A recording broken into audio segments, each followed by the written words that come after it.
D23 just dropped the biggest Kingdom Hearts 4 reveal in years. Mickey, Donald, and Goofy are all finally playable. Fortnite is about to have the most stacked season in its history. Netflix shut down the studio behind Oxenfree 6 weeks after its last game shipped. And one of Destiny 2's most beloved creators is calling it a career. This is Itty Bitty Gaming News. Let's get it.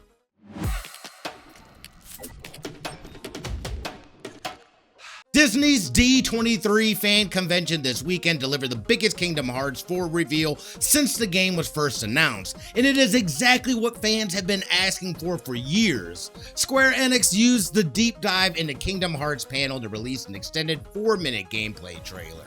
And the headliner is that Mickey, Donald, and Goofy are all individually playable for the first time in a mainline entry.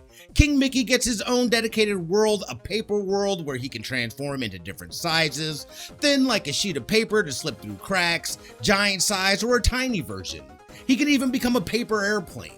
It is a genuinely creative mechanic that fits the character. Donald and Goofy, meanwhile, get their own proper combat sequences. Donald casts magic, Goofy uses his shield, and the two can combine their abilities mid-fight, with Donald literally riding Goofy's shield while attacking. Their storyline runs parallel to Sora's, set during Sora's disappearance, which solves a question fans have had since the original announcement. The trailer also shows off the first confirmed Disney World, Pixar's Coco, and it closes on a glimpse of an older Riku arriving in Quadratum to reunite with Sora. Series creator Tetsuya Nomura made a surprise appearance to confirm that Thursday's 90-second teaser was only a fraction of what they had prepared. Kingdom Hearts 4 is confirmed for late 2027 on PlayStation 5, Xbox Series, Nintendo Switch 2, and PC. A Kingdom Hearts anime series for Disney Plus was also announced alongside it. If you have been waiting for Kingdom Hearts 4 news, the wait just paid off. Fortnite Chapter 7 Season 4 is called Override and it launches August 20th, and Epic has been dropping collab reveals every single day last week. What they have confirmed is honestly kind of incredible. Sonic the Hedgehog is the Battle Pass headliner with a Green Hill Zone point of interest and a Spin Dash mythic item. Persona 5's Joker is confirmed, Tetris gets its own collab with a block-dropping mythic weapon, and in the most unexpected crossover of the year, 99 Nights in the Forest, one of Roblox's biggest viral horror games with 28 billion visits, is crossing over into Fortnite. The first time Fortnite has ever collabed with a Roblox game. The two direct competitors crossing over, and spoiler alerts ahead, just give it 1 second. Data mined files also point to Mega Man, Pac-Man, Kingdom Hearts, and Vampire Survivors as strong possibilities, though Epic has not confirmed any of those four yet. If you are a Fortnite player, August 20th is a big night, and if you have not played Fortnite in a while, well, it may be time to hop back in. The layoff report this week has a specific kind of cruelty to it that it is hard to ignore. Netflix just shut down Night School Studio, the Los Angeles team behind Oxenfree, one of the most beloved indie games of the last decade.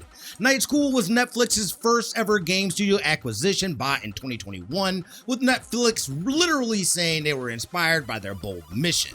6 weeks ago, Night School shipped their latest game, Unhinged, a horror game with Zoe Kravitz and Sadie Sink that Netflix executives praised as one of their most successful cloud game debuts. 6 weeks later, they closed the studio down. Netflix is also shutting down Moonloot, a Helsinki studio they founded themselves in 2022 that never actually even shipped the game. The message from Netflix seems to be they are narrowing their gaming focus to kids content, party games, and mainstream hooks. And beloved indie studios are not part of that plan. Meanwhile, Supermassive Games, the Until Dawn, and Quarry Studio announced up to 75 layoffs, which is their third round of cuts in 3 years. Their last game, Directive 8020, launched in May to mixed reviews and modest sales. The CEO stepped down in June. The studio that gave us Until Dawn is now fighting for its survival, and that's a genuinely sad thing to say. Stalker 2 fans, the big one is almost here. Update 2.0 and the Cost of Hope story expansion both drop August 20th, same day as Fortnite Override, so pick your chaos. The 2.0 update is a full engine upgrade from Unreal Engine 5.1 to 5.5.4, and it is bringing functional fog to the zone, which sounds like a small thing until you remember how much of Stalker 2's atmosphere lives in its environmental dread. The update also brings A-Life improvements, the system that governs NPC behavior and faction conflicts across the zone, which has been one of the most requested fixes since launch. Cost of Hope adds the Chernobyl nuclear power plant as a fully explorable new area. August 20th, free update for everyone who owns the game. And a quick but an important one if you are thinking about getting a Switch 2. Nintendo is now actively warning customers in stores that a price increase is coming in approximately 2 weeks. The exact new price has not been confirmed publicly, but Nintendo retail locations are handing out notices to customers who ask about the console. This is your heads up. If you have been on the fence about a Switch 2 and were waiting, the clock is running. The current price is your best shot. After the increase kicks in, it's gone. And let's close on something for the Destiny community. Datto, one of the longest running and most respected Destiny 2 content creators, announced this week that his August 18th video will be his last. He has been covering Destiny since the first game launched in 2014. I remember him vividly. 12 years, I was a part of that grind as well. He built one of the most knowledgeable communities in gaming, ran raid guides that helped hundreds of thousands of players get through some of the hardest PvE content in the genre, and became one of the most trusted voices in the entire live service space.